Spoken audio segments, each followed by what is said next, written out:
Hey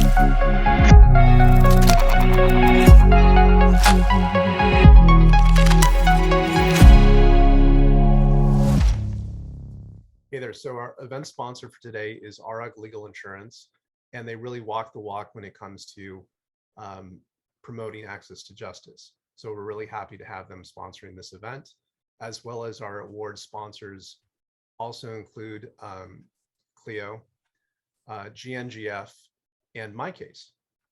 So if you all haven't yet registered to attend the awards event, which is going to be amazing, it's on October 9th in Nashville. It's on the Sunday right before Clio on Monday. So if you're in Nashville for Clio, definitely check us out and attend. Just go to americanlegaltechnology.com and you can buy your ticket today, get $75 off. It's an amazing deal for a night out. There's going to be the show, the dinner, 3-course dinner, formal event, dancing afterwards. We just reserved a band that's going to be really cool. So hope you all can attend. So I'd like to introduce our moderator for today. It's Kat Moon, and I'm really honored that she is my co-founder on the American Legal Technology Awards.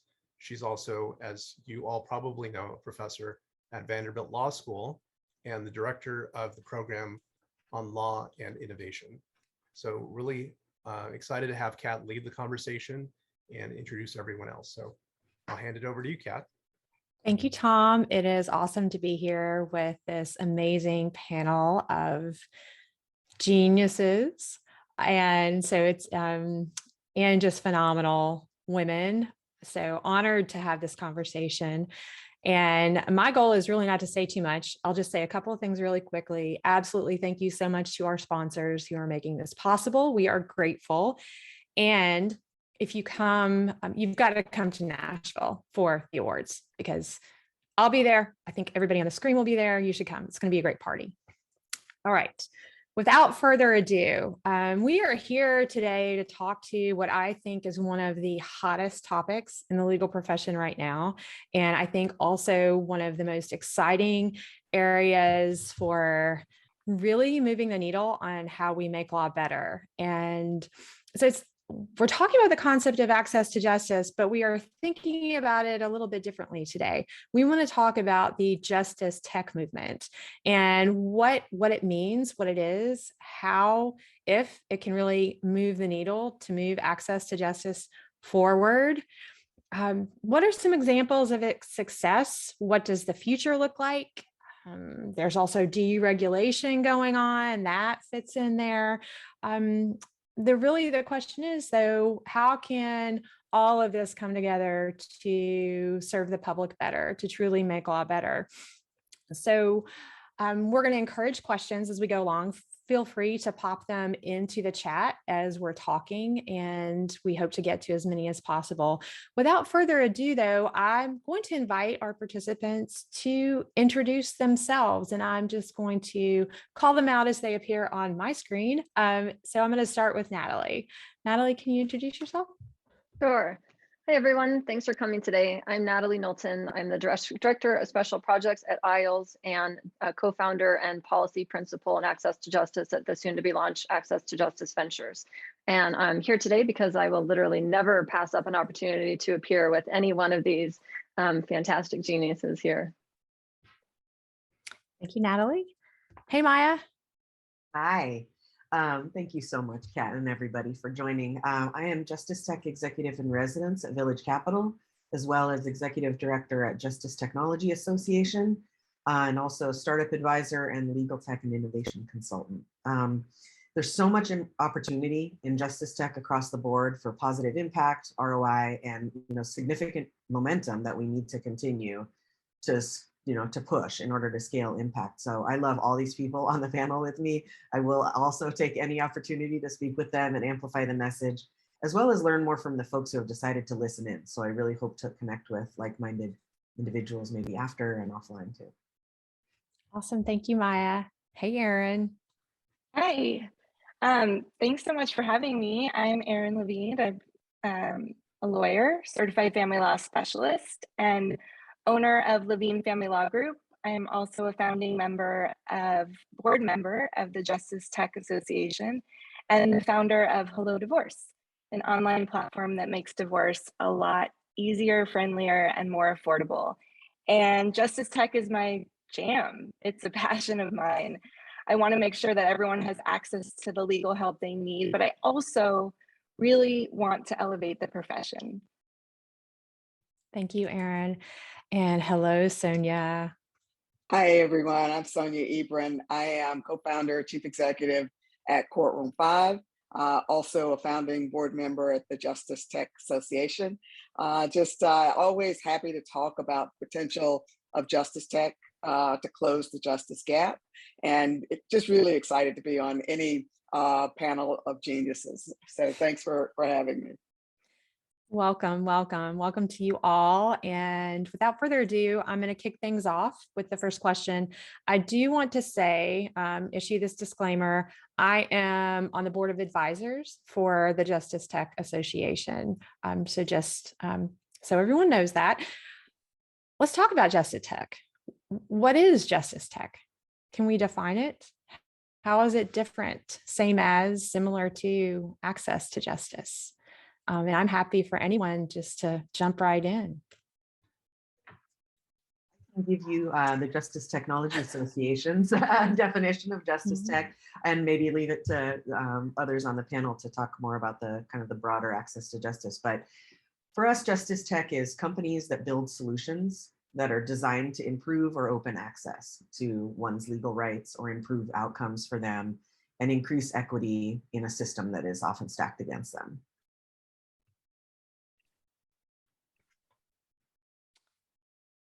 So with that definition, which is a really good definition, that also sounds like some smart folks spent a long time thinking about what is Justice Tech. So how is it different than access to justice? Like, what is the connection there? I think when we think of access to justice, at least how it is, and I'm paraphrasing, but how it's defined by the US A2J Commission, it's efficiently delivering legal outcomes that are fair and accessible to all, irrespective of wealth and status. So ensuring all Americans, regardless of their circumstances, their socioeconomic status, disability, location, race, have access to the support that they need to resolve their legal issues. But with Justice Tech, we look at it we define it broadly, because I think that's very important. Just the other day, I was told by a venture capitalist that we're not helping to close the equity gap because we're not working on criminal justice reform. And I don't think that's fair. I think we have to look at the fact that the vast majority of Americans don't have access to any legal help for whatever issue that they're facing.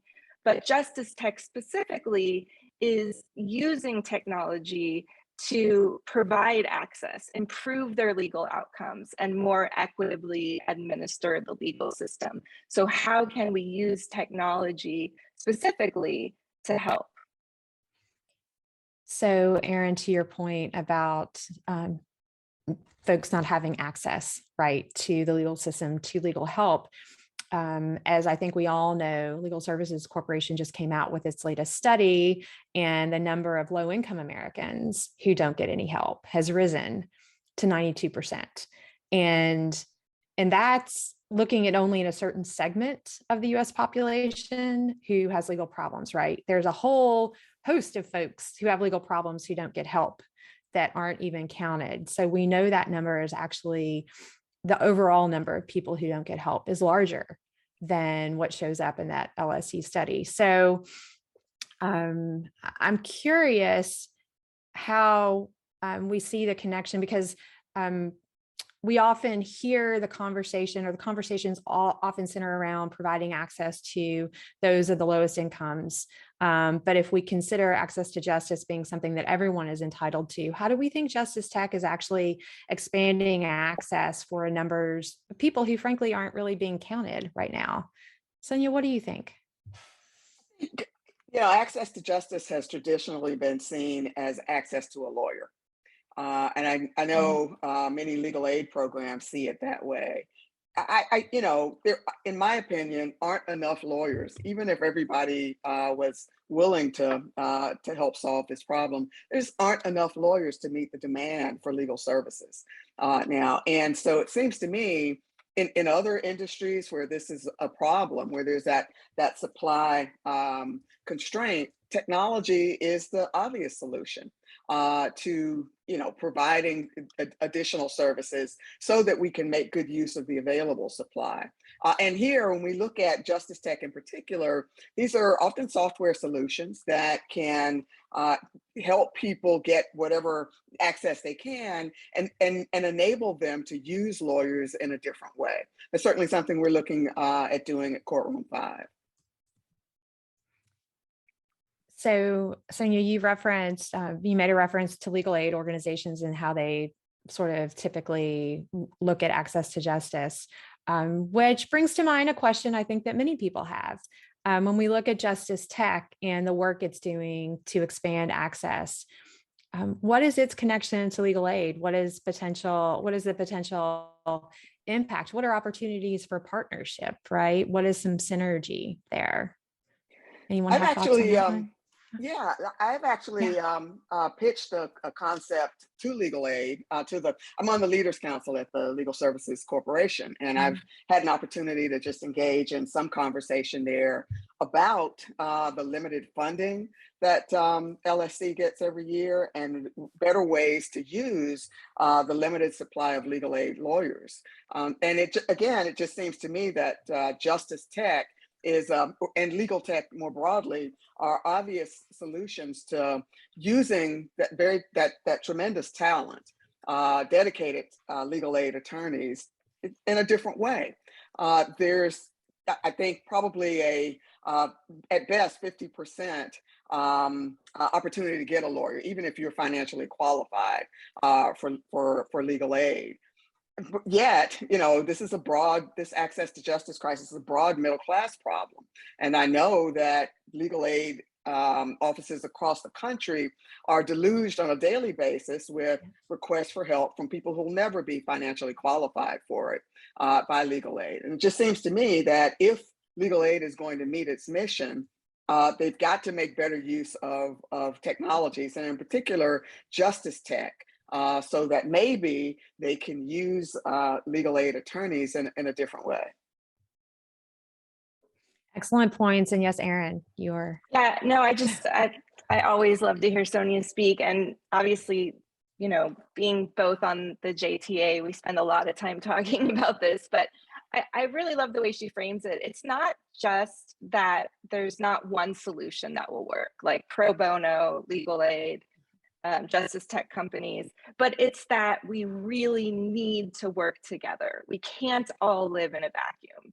No one solution is going to work. And until regulations are truly changed and lawyers feel comfortable that they won't be in violation of them, we as founders in justice tech companies really have our hands tied in terms of how comprehensive our solutions can be. Meaning we can't, as a founder of Hello Divorce, I can't hire lawyers directly to represent people that have very, very contentious, high conflict cases. But organizations like Legal Aid, if it's the right customer or client, could be able to help with that. And I really don't like thinking about having one customer over here and then sending them out in the world to go find a lawyer that's going to meet their needs. If we could work together and talk this through, we're all trying to solve the same general issue, then I think that we'd have a lot more success serving a lot more people effectively. Yeah, and I'll speak to the point about the kind of multiplicity of solutions. The 92% figure in the latest LLC report is really interesting in that it both describes a really terrible problem and then also in a way tends to undercut the actual solution of legal aid as something that is scalable in solving the justice crisis, because the number has gone up, and if it's not getting any better, then what does that say about the actual scalability? So I think this is not a conversation that there's either an either or, it's in everything. And I always talk about this kind of starfish. We've all heard the starfish thing, and You all have heard me say this before, but legal aid is kind of like that in my mind, along with pro bono. If someone's walking along and picks up a starfish and they throw it in the ocean and they've saved that one, but are they going to save the entire beach around the entire country? No. And so it is really important for partnerships. And partnerships, legal aid is very innovative, and they're doing a lot of stuff, and they're creating their own justice tech, but too often they're doing it in silos. They're recreating things that have been created before, not necessarily partnering, I think, with outside solutions that might be considered in the private sector. And that's really where I think that they can scale what they're doing for the clients who need it, but also for the clients who are above that incredibly arbitrary 125% above the federal poverty guidelines. So I think it's an everything type of approach. We are getting some questions in, but I want to build on that really quickly, Natalie. So there's been reference to obviously the 92%, not enough lawyers. There are, by the way, about 1.38 million practicing lawyers in the US. A whole bunch of those serve corporations, so not individual people. So the actual number of lawyers available to help people is actually much smaller. So when we think of access to justice, again, we think about serving the consumer, but this also may be a place where justice tech is a little bit broader a solution as well, kind of bringing together more of these constituencies. So obviously serving the consumer, but some consumers are businesses, right? Small businesses, and often small businesses get left out in the availability of legal services. Then the question too is there any justice tech that actually empowers lawyers as well to scale what they're doing? So I think there are a number of potential sectors, which leads me to ask you all to share some examples of justice tech and what are folks doing? I mean, we have some justice tech practitioners with us. So I'd be happy for you all to talk briefly about how you see your platforms, what you're doing as examples or case studies of how we're going to be meeting these needs through justice tech. Kat, actually, before, Yeah. yes, they know they were the best to describe really what's going on the ground. But I would just say that JTA was, founded to support and represent primarily direct-to-consumer solutions that are built to bridge this access to justice gap. But justice tech in general covers much more than that, right? So it's not only streamlining processes for groups like public defenders, courts, communities that are affected by disproportionate incarceration and the legal issues that often accompany living at or below the poverty line, or even middle. But also, and those that are making it easier for lawyers to do pro bono, technology that supports people in connecting with attorneys and resources at critical points, for example, during a traffic stop. So it is definitely a lot broader, and and that's why there's so many great minds out there kind of attacking this from different perspectives. So I think we're really lucky in that sort of sense, but I'll hand it off to others. Thank you, Maya. So well, let me just let me share. Sonia. Yeah, there's so many. We're all familiar with the legal tech as a brand, and one of my advisors spoke with recently about this. Ken Friedman was deputy general counsel, I think, at LegalZone for a decade. Reminded me recently that legal tech is primarily lawyer tech. It's law firm tech, right? And so there are plenty of solutions out there to help lawyers serve their clients better, and that's fantastic. Justice tech, as Maya indicated earlier, was really focused on helping the actual party represent themselves better, to be able to navigate some complex civil justice issues and criminal justice issues on their own, with or without the assistance of counsel. And I think it's important that we just make that distinction. We could have branded ourselves the Legal Tech Association, but that's just too broad, given what we wanted to focus on, actually putting technology in the hands of litigants themselves to be able to represent themselves. Yeah, and I think when we think about justice tech, we need it's not just about lowering the cost of lawyers. it's about being more transparent with costs. It's about bringing lawyers in when and if you need it. There are certainly issues that come up that you absolutely want a lawyer, but like we've already talked about on this panel, that's impossible. Even if I think I read a statistic that Justice Jimenez had quoted a couple of days ago about even if every lawyer did 900 hours a year of pro bono work, they still wouldn't be able to ensure that everybody has access to great legal help.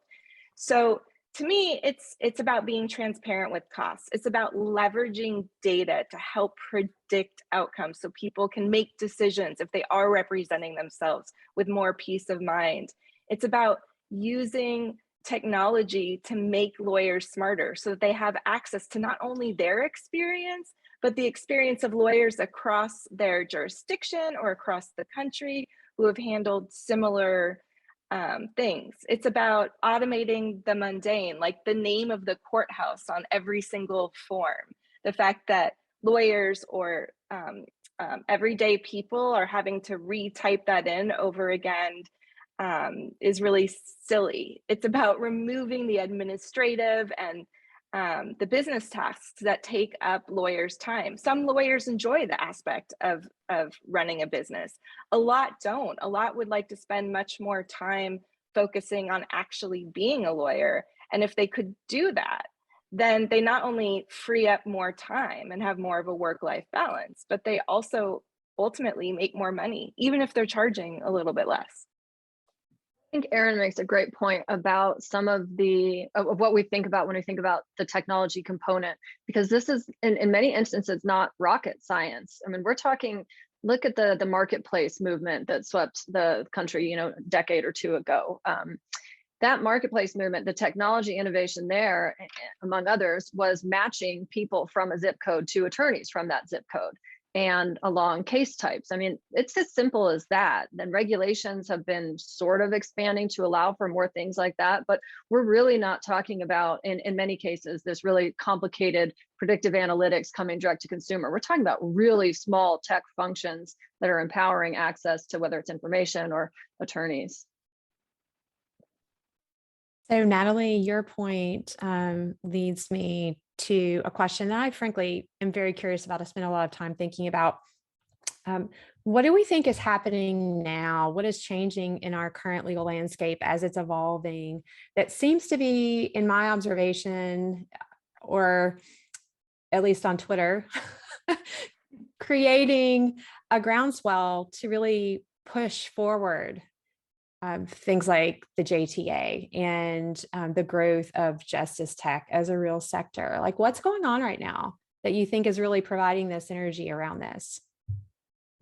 I think it's a combination of things. I think we're starting to see, albeit slowly, the shifting regulation landscape, which gives people hope. I think we're also starting to see that these companies that have now been in business for 1, 2, 3, maybe even longer years are actually making a dent, that they are making money or have a sustainable model enough such that venture capitalists are investing and other lawyers are investing, but they're also successful enough that customers are happy with the outcome and they're taking a lot of volume off the court. So we're seeing that there's a lot of success. And I think everybody wants to do well and do good, especially the vast majority of the people on this call. Like, looking at the participants, we have some real heavy hitters here that are doing really great things. And I think we all believe and are now seeing it come to fruition that you can make a good living and also be helping to provide justice and access to legal. I would just double down on Erin's point there. There is the slight relaxation in the regulatory environment that is encouraging more justice tech solutions to be made available. I mean, if you take the shackles off of us, we're going to go after the market as entrepreneurs. We're going to make those solutions available. We know the need is there. The market doesn't necessarily know we exist, right? So it's our job to to make those solutions, to make those to the market aware of the solutions, and we will make that happen. And I think that is happening as we see the regulatory environment softening just a bit. We need more of that, though. Yeah. So Oh, sorry. go, Maya, go. I'll just add one more thing and I, of course, we agree with what's been said already, but there's also more interest from the institutional philanthropy and VC side as investors and funders seeking avenues for, significant positive impact and opportunity for disruption are becoming more aware of Justice Tech on this front as well.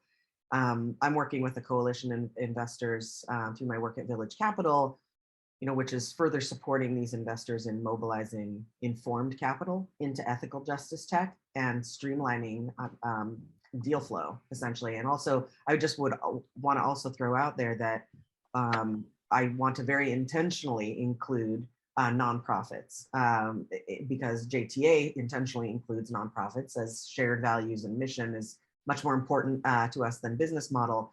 And also that they're at this point in the market and in the disruptive cycle, we have a lot of not-for-profits attacking challenges in the space. And they're themselves are having, it's a whole other discussion for another panel, but they're having challenges kind of in the early days describing why they are nonprofit or for-profit. Beyond that though, in general, I think that there's, the investment and funding markets are starting to wake up to this opportunity. And I think maybe part of why that is another trend, and I don't know when it happened, maybe about 10 years ago or so, people finally realized that the voice of the lawyer did not represent necessarily the voice of the consumer. And so there became a more concerted effort nationally and locally to actually mobilize the voice of the consumers, understand what people were going through without a lawyer. So now we have all kinds of institutional research centers working on this. Mine National Center, Emily Lagrada is working on this. She's on the call. And then access to justice commissions around the country are starting to actually go around their jurisdiction and talk to people and hear what it's like. And so I think that is fueling a lot of this too. I love that. I think we learned a lot about that through our customers too. I saw our lawyers that work with our customers very intentionally start to shift the way they practice law over the last couple of years. It used to be that they felt they had to prove their worth by winning, by getting the best result possible for their customers, that extra $20 a month in child support. And when we stopped and started to listen to the customer, we found that that really wasn't what most people wanted, right? They wanted to be able to move on with peace of mind. They wanted to know that they made a decision that's good for themselves and their family. They wanted to reframe the narrative with their ex so that they could co-parent, if not peacefully, with at least less conflict going forward. So I'm not sure how that fits in, but it felt like it was worth saying. It is, and I would echo that as well, Erin. We're hearing the same from our customers. It's not so much about the outcome; it is a desire to be heard, just to feel like you've had a fair shot to present your case to the court. Which, for most people in court without a lawyer, particularly in the kinds of cases we see at Courtroom 5, they're shut out of the system. They aren't able to navigate it. They aren't able to exercise their civil procedure rights there. And so they just want to be heard, is what we're hearing. So how refreshing a human-centered design approach to how we help people solve their legal problems. Yeah, so it seems like justice tech is becoming synonymous with a human-centered, a client-centered, stakeholder-centered approach. And on the note of stakeholder, so bear with me for a moment. There are some threads I'd like to pull together. We re-regulation, UPL, kind of those topics are bubbling up as part of this conversation, as they must, right? I think it's critical that we look at who is allowed to provide legal help in the United States, because that is frankly a real barrier to access for most people. Again, we only have about 1.38 million lawyers who can't possibly solve all the problems that exist or even help. So we have regulatory conversations happening, a little bit of change, as Sonja referenced. And when we look at kind of that trajectory, a question pops up, I think, in the minds of many, like, what is the role of lawyers going forward, specifically in justice tech? Because our goal really is to empower more people and more platforms to help others solve their legal problems. So what is the potential impact on the legal industry if we're defining the legal industry as lawyers, because that's what the legal industry is right now? Anyone care to venture into those muddy waters? I will happily jump in head first here. It seems just obvious to me that if you don't have enough lawyers to provide legal services to the millions of people who need them in the traditional way, at least, and you have a market and desperate need of them, and you've got justice tech that can help average people do some of the work themselves. I mean, lawyers didn't go to school to file a notice of hearing, right? that's not the work. That's not real lawyering. And that's there's a lot of that type of work in real litigation that average people can do if they know to do it and get some basic technical support to do. It just seems obvious to me that the solution is unbundled services that lawyers have been, able to provide, at least from a professional ethics perspective, for a long time, but we've not realized the promise of that. And I think justice tech has the potential of really activating that, of making legal services available in a different way once people are capable of tasking lawyers appropriately. And I think there are some justice tech solutions available that can close that gap, that can help people use lawyers for limited scope services. Anyone else want to jump in on that one before we? I think, at least until we are going to allow lawyers to work in different environments other than a law firm, that companies like mine are going to focus on taking lawyers out of the equation, that we're going to take people out of the system as much as possible. I want lawyers to participate. I think especially for people who are worried that they're going to be bullied into an agreement or want to understand their rights or responsibilities or have to litigate in a super complex government bureaucracy, that they should have access to lawyers. But until we're allowed to really provide lawyers as part of a solution and give them the power to help people the way that they can, then our focus is going to be on doing everything that we can to help people resolve things through ODR and through empowering them with as much knowledge as we can possibly give them without having to, run up against unauthorized practice of law. And I think Erin, what Erin is saying points to the continuum to your question, Kat. Attorneys can either have complete control in where this goes in the future in their involvement, or entrepreneurs in this space can have complete control. And right now, attorneys are really not stepping up to that. So we're erring over on this side, but it is a continuum, and attorneys can choose to get in front of it and create the reality that they want to be part of, or they're going to be part of the reality that others are creating. I would just add, and I would shamelessly punt this to Erin, because we've talked a lot about not only lawyers, but also like the conundrum with paralegals, right? And Erin, I think like you've just been on the front lines of that. Yeah, I think that to create a real meaningful justice tech solution takes a lot. And in particular, a lot of us need a ton of data to really make AI and machine learning work for our customers. And in the meantime, we need to have real humans help. And in fact, some people actually really do need that, because law is so emotional and so complex. But when you have paralegals' hands tied in that, because they work for a company versus a law firm, they can't use their years and years of experience to tell someone, hey, I think you might want to talk to a lawyer, or hey, I think that form might not be the one that you want to use. when we don't even allow paralegals to do that legally, we're really making it very tricky for us to innovate and provide effective solutions. We can come up with solutions and we are doing it, but it's like, you know, we've got our hands tied, and it's very challenging.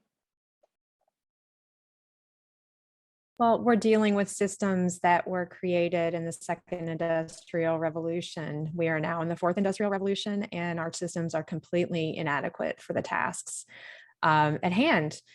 And as some of you have probably heard me say, my conception is that law is actually the operating society, or the operating system for human society. And so it's actually a pretty serious problem when our system is really, really so inadequate to the task. And I think that's absolutely one of the things that Justice Tech is trying to address. And we've touched on some of the bottlenecks, regulation being a primary one, regulation of the legal profession.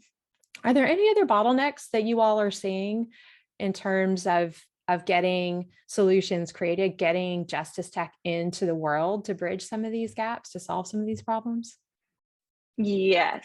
And to know me is to know that I don't complain, and I really do see a solution to every problem. So don't take this as like, therefore we can't innovate. But I mean, I think that the biggest issue is if you're working in like state law, then you have to deal with the constantly changing state and local, sometimes not just county, but courthouse to courthouse regulations, or I should say interpretation of those regulations, right? So some of you have heard me say this, but like during the height of COVID, San Francisco, of all cities, decided that in family law cases, they didn't want to take e-signatures unless they're faxed in. And not only that, but they decided that the forms that had already been submitted, petitions where people had already submitted them, already somehow figured out how to serve them, that those would be stricken because they had e-signatures that the new legal research attorney or justice or whoever was making the rules decided they didn't want. That makes it, as you can imagine, very complicated and hard to do a comprehensive Justice Tech solution. Same thing goes with e-notarizations. I mean, like getting to a notary and paying for a notary and then taking those original documents and somehow getting to the court is not easy for people, and it actually prevents them from following up or defending themselves in a legal action. But like, that's problematic. So I think like the biggest issue of all is this government bureaucracy. The way I describe it to my team is, imagine your absolute worst day at the DMV, worst day ever, but your car registration isn't at stake. It is your entire life, your freedom, your finances, your relationship with your kids. All of that is at stake, and people have to figure out how to navigate it. And we do it all day, every day, and still struggle. Also, There's also, oh, you go ahead, Sonia, I'll follow. just very briefly, there's also limitations on access to court data. I know here in North Carolina, we've actually had to change the law to make court data available online. And there's some providers out there, really facing these limitations. They've got the technology to make the court data available, but now they're having to work through the courts and to, get the common data schemes, and it's just a mess. So we really got to standardize some data access across the courts as well. And there's this issue that I put in the chat. I don't know if it's the biggest barrier, but it's like the barrier that I'm harping on today. So, and it's this last mile fulfillment barrier. And we encountered this at my organization when we tried to spin off an out of court divorce center. And the issue of where do you leave the consumer once the tech is done and actually getting to the court. You know, there are e-filing routes that some states allow, but how do you actually ensure that the technology is actionable to someone in court, going to court? And I think organizations that are working in this area are starting to bridge this gap, but it's really difficult to get the court to trust a piece of technology systemically so that they will just automatically allow litigants to come into the court with that technology. Just Fix is like one of my favorite pet legal tech, justice tech startups, and they worked in the community, worked with the courts so that it's actually recognized by the courts as a tool and evidence that litigants can bring in. And I think that last mile fulfillment is where there's really a lot of innovation to be had. I'll just pile in with another barrier, and that is something that I think we really need to keep in mind. And another founding member of JTA, Yusuf Kassim from Easy Expunctions, is dealing with this every day, and that is the bias within the courts, the clerks, just the people that are running the actual courts against pro se litigants, and how they're basically denied even when all their paperwork is perfect, even when they've gone to the trouble of using a justice tech or a self-help center to make sure everything is absolutely perfect. They won't, you know, they get turned away. So there's a very significant bias to be contended with by the pro se litigants themselves. So to put a fine point on that, Maya, and kind of move us into looking at all the fabulous questions that have been piling up in the chat. Yes, I think that we have cultures and mindsets that really have calcified around the existing system that include mindsets of not just lawyers, but all the players in the system. And it's going to take some pretty substantial mindset shifts to remove some of the bottlenecks that you all have described. Because there are some folks really digging in their heels pretty deeply, right? To really say, no changing, no more change. So I think we should jump into some of these questions that are in the chat. Tom, would you like to lead us through some of these? Yeah, I'd be happy to. I'm also really excited that there's been a lot of ongoing back and forth discussion, Yes. comments. But so one from Mandy Mobley Lee is, I would love to hear the genius's thoughts on if and how AI fits into justice tech. AI could help increase access, but it could also accelerate current injustices in the system. How do justice tech leaders manage this? Well, AI is a really broad field. I think most people are referring to machine learning there. And it's really a question of data. So there's lots of public data available, again, if the courts make it available. And there's also data from customers, from people actually using justice tech, which I think is the real juice that we can use to broaden and scale some of these services. I think it is, again, technologies can be used, all technologies can be used for good or ill, right? And we're definitely going to see that with AI and other technologies, natural language processing and so forth. But I think we've got to give it a try. We're certainly making some effort in that direction at Courtroom 5. I think it behooves everybody trying to scale a solution to take a look at what these technologies can do for our customers. Yeah, I agree with Sonja. I think using this data responsibly, which is one of the core promises that members of the Justice Tech Association not buy into, what's the word, agree to, then it can only help. And I'm saying not just using data, and I'm talking more about our own customer data, because like Sonja said, it's very hard to get access to public to court data. It's not like there's these open APIs that anonymize data that make it easy on us, but using the own data from our customers and previous customers to help them solve problems during and after whatever legal issue they are experiencing. So for divorce or for bankruptcy or for landlord tenant, there's so much more than the legal issue. They might have to move, they might have to get a new job, they might need to find a new school for their kids.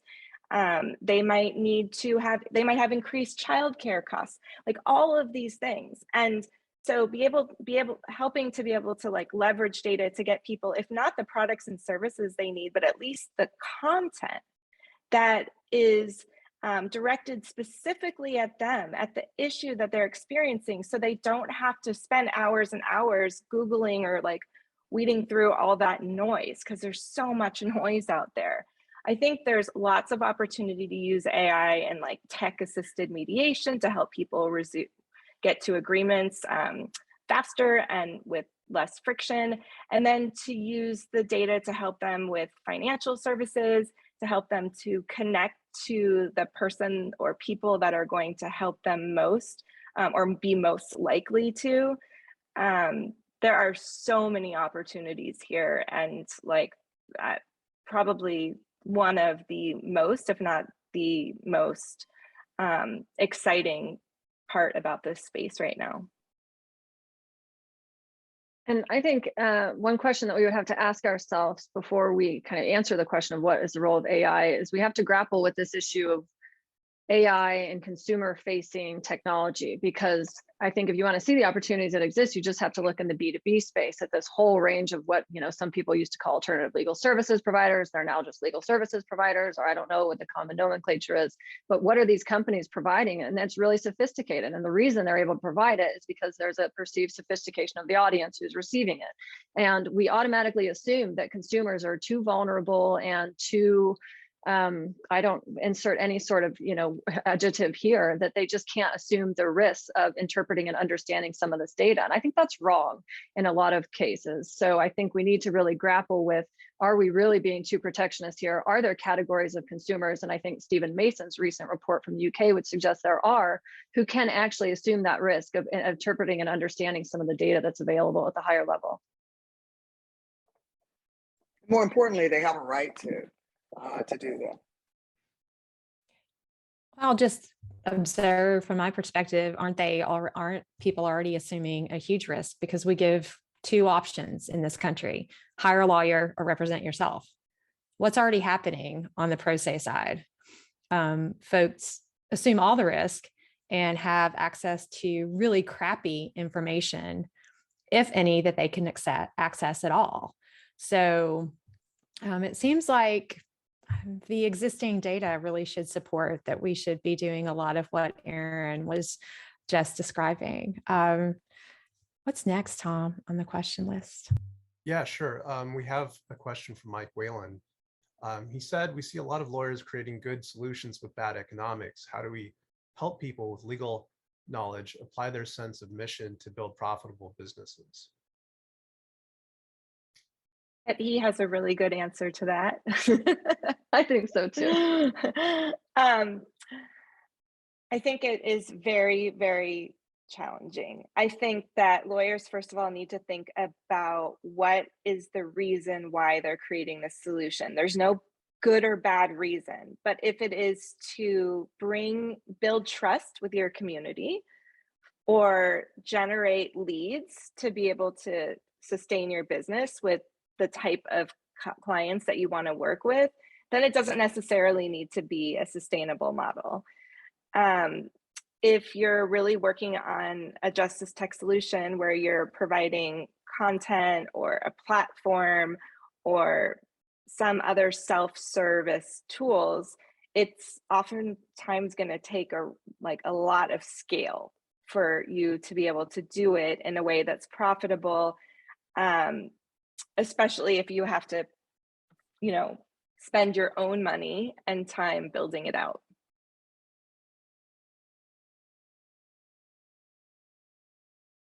I'll just chime in to add that, again, the structural issues that we face, the fact that we are using structures created more than 100 years ago to try to solve present day problems, I think are going to make it really hard, frankly, to scale some things, because just looking at court data alone, most states have decentralized court systems. So literally 10 courts in a single county could all have a different set of rules. and they all tag things differently, call things different names. Like just being able to collect, clean, organize, and make useful and usable court data alone is such a tremendous barrier right now to any one person or group of people, founders, creating a platform. Because again, are they going to fund fixing that problem out of their pocket in order to create the platform? It's a really big problem, I think. I think one way that lawyers can make something profitable, besides thinking about like everyday principles of like business economics, is focusing on like one particular problem in one particular jurisdiction. Looking at the market, how many people, you know, on average, if your target is the 77% of people that don't have access to a lawyer for divorce, how many people are getting divorced or have a family law issue in your particular jurisdiction? And really like doubling down on that and being the best you can in that space because of the complexities, of course, that Kat's talking about. And I think people generally overestimate these days the cost of at least prototyping solutions. It is so easy these days to deliver just a minimum viable product, as we call it in startup world, right? Just to be able to demonstrate a solution, to show that it's valuable to somebody, to even begin selling early versions of it. It's really so easy. And I think lawyers, I'm not a lawyer, but I think lawyers in particular who are not, present company excluded, certainly, who are not the most tech savvy folks, should explore the ability to deliver just basic solutions. As Erin said, look at your jurisdiction and your practice area and see if you can just make something, a tech product for someone. And I think you'll find that to be much easier than you might anticipate. And very rewarding.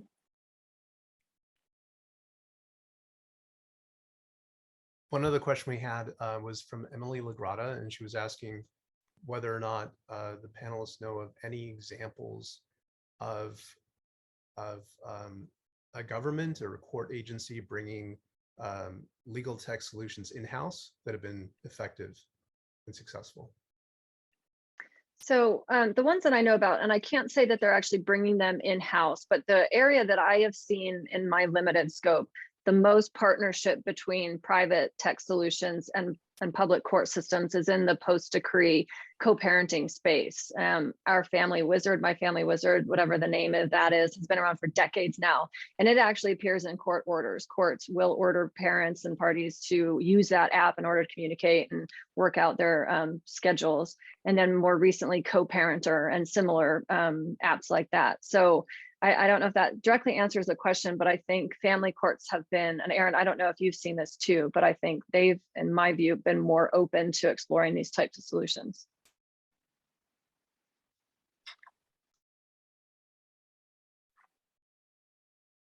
Not in my experience, but I also don't have a lot of time or energy to spend on like trying to pitch, you know, courts on how this will be helpful to them. And whenever I bring up anything that could potentially make things more efficient, they worry about their budget, and I get it. But I definitely, I mean, I have seen examples more in family law than I have anywhere else. I'm trying to think. I think there's. I'll have to look because I don't know off the top of my head, but I have seen a couple examples in Canada where the courts themselves, oh gosh, I can't remember. I'll have to look, and maybe I can share on Twitter if you follow me. But there, like, I have seen examples where the courts have really tried from the inside out to provide an easier pathway for litigants. There are a couple of, Tyler Technologies, for instance, has software available that some courts have adopted just to make e-filing simpler. And there are some others for small claims as well, but they're spotty, almost anecdotal. I'll chime in and just add that courts in Michigan have been integrating ODR very successfully. So really learning from how those outside the court system are using online dispute resolution and are making that available for free for litigants in certain types of cases. And so I think that that's a great example as well. That's Actually, great to hear. Oh, sorry, Tom. I was just going to quickly say that Andrew Arruda also threw in that in British Columbia, Shannon Salter has a great example too of that kind of solution. Sorry, go ahead. Yeah, the CRT. Oh, Natalie dropped a link to it in the chat. So excellent. You were going to say, Erin?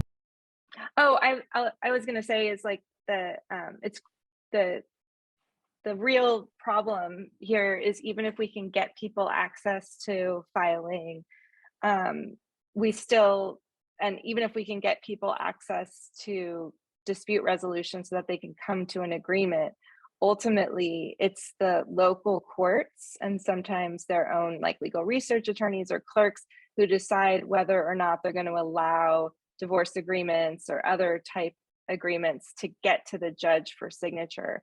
And that is what seems to be so widely like changes so often, and people like aren't really like helping people understand what will be accepted versus what won't.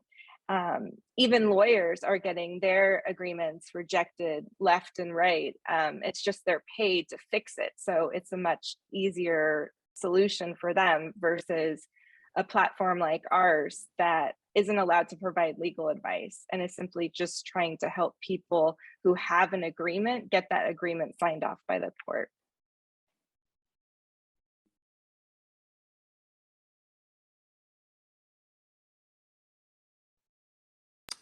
It looks like it is 1 o'clock, Tom. Have we reached our limit for this awesome conversation? I think we have, just to be respectful of everyone's time. It's been really amazing. So I'll just turn it back over to you, Kat, so we can close up. Well, I want to thank the geniuses who joined me here on this Zoom screen today, and all the folks in the chat who were contributing great questions, great observations. There are some links to some good stuff in there as well. So I encourage folks to check out the chat. I'm really grateful to everyone for sharing today. And just another plug for folks to consider joining us in Nashville in October and getting a chance to have some IRL time with these fabulous folks and a whole host of others. So grateful to all of the people who showed up for this conversation today. Thank you, thank you, thank you so very much. And we will see you soon. Tom, do you want to share briefly just some of the opportunities folks are going to have to hear some more awesome conversations before we? Sure. Thank you, Kat. Yeah, there's, well, first off, before I get into that, thank you so much, Natalie. Thank you, Maya. Thank you, Erin, Sonja, and Kat. Honestly, I wish we had another hour, like I could spend, picking your brains about this. But in terms of what we have coming up, everyone, hang on. We have a past winners panel in July. So we're going to talk to some winners from last year of the American Legal Technology Awards. In September, we're going to have the State of the Industry panel with, Jack Newton, with Ann Cosimano from ARG Legal, and some other really great speakers. And then, of course, we have our event coming up on October 9th in Nashville. It's going to be amazing. So go to AmericanLegalTechnology.com to get your tickets now and save $75 off. Again, thank you so much all for attending. I will be following up by email just to remind you of everything going on. And have a fantastic week. What a great way to start off the week with this fabulous discussion. So thank you all.